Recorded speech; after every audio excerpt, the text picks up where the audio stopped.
Proverbes, chapitre 25. Voici encore des proverbes de Salomon, recueillis par les gens d'Ézéchias, roi de Juda. La gloire de Dieu, c'est de cacher les choses. La gloire des rois, c'est de sonder les choses. Les cieux, dans leur hauteur, la terre dans sa profondeur. Et le cœur des rois sont impénétrables, ôte de l'argent les scories. Et il en sortira un vase pour le fondeur. Ôte le méchant de devant le roi, et son trône s'affermira par la justice. Ne t'élève pas devant le roi, et ne prends pas la place des grands, car il vaut mieux qu'on te dise « monte ici ». Que si l'on t'abaisse devant le prince, que tes yeux voient, ne te hâte pas d'entrer en contestation, de peur qu'à la fin, tu ne saches que faire, lorsque ton prochain t'aura outragé. Défends ta cause contre ton prochain.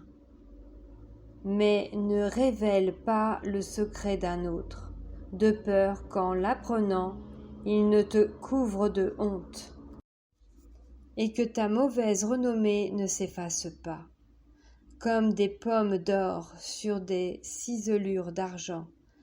Ainsi est une parole dite à propos, comme un anneau d'or et une parure d'or fin.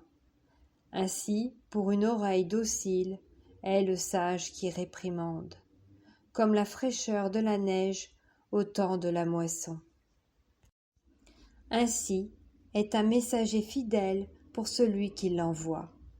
Il restaure l'âme de son maître, comme des nuages et du vent sans pluie. Ainsi est un homme se glorifiant à tort de ses libéralités. Par la lenteur à la colère on fléchit un prince, et une langue douce peut briser des os. Si tu trouves du miel, n'en mange que ce qui te suffit, de peur que tu n'en sois rassasié et que tu ne le vomisses. Mets rarement le pied dans la maison de ton prochain, de peur qu'il ne soit rassasié de toi et qu'il ne te haïsse. Comme une massue, une épée et une flèche aiguë. Ainsi est un homme qui porte un faux témoignage contre son prochain, comme une dent cassée et un pied qui chancelle. Ainsi est la confiance en un perfide au jour de la détresse. Ôter son vêtement dans un jour froid, répandre du vinaigre sur du nitre, c'est dire des chansons à un cœur attristé. Si ton ennemi a faim, donne-lui du pain à manger. S'il a soif, donne-lui de l'eau à boire. Car ce sont des charbons ardents que tu amasses sur sa tête, et l'Éternel te récompensera.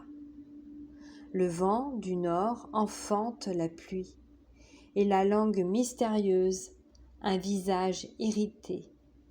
Mieux vaut habiter à l'angle d'un toit que de partager la demeure d'une femme querelleuse, comme de l'eau fraîche pour une personne fatiguée.